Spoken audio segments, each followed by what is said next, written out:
Welcome, this is Andy Bennett of Great Plains Gravel. Today we're going to do a first impressions review of a Nuclear Sunrise Stitchworks silo feed bag. So this little guy. Sometimes you see these just referred to as bottle bags. People use them to have a water bottle on the handlebars of their bike, because this is one that mounts on the handlebar, the stem, and down around the front part of the frame. It's basically just a small bag. It's got a drawstring closure on the top that you can put those kind of items in. I bought it specifically to put my action camera when it's mounted on the gimbal on the bike where it's readily available to me to film. Usually when I'm shopping for these kind of items, I buy pretty much the least expensive thing I can find on Amazon that has decent reviews.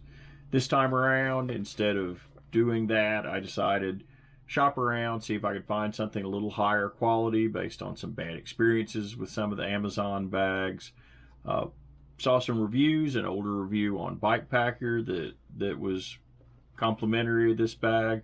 Looked into the company. It's based out of El Paso, owned by an individual who makes them himself as a side gig. He's apparently a high school physics teacher, which kind of fits in with the Nuclear Sunrise Stitchworks name, but it sounded like a good company. They were well reviewed, so I decided we'll splurge a little bit. This was about a $38 bag before shipping, and see what we get. The bag does attach with hook and loop closures.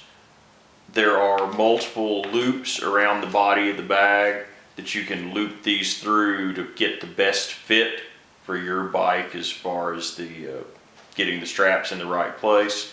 There's a long strap with a buckle on the bottom that lets you loop around the steer tube or whatever part of the frame you need to attach it to the bike properly. We have it attached to the bike here, just a few of the details. It is a very heavyweight waterproof pack material exterior. It's lined with a lighter weight material, this yellow material that's a little bit more flexible. There is a thin layer of foam on the inside between the two. It's a good size bag. It's certainly going to hold as many gels or things like that as a feed bag, but just for reference, 20-ounce standard bicycle bottle, it's going to fit down in there very well. It's, if you want to use it for that, that's certainly going to retain that without any problem. It does have a small hole in both layers to let any water that gets inside it drain out. When you look at the way it closes at the top, it's just a drawstring closure, but it does seal very tightly, brings it down pretty much to the level of the top of the green material. Probably something you can do one-handed depending on your talent level when you're riding. So my first impressions, quite positive. Looks like a well-made bag. I think it's going to function well for the purpose I have in mind.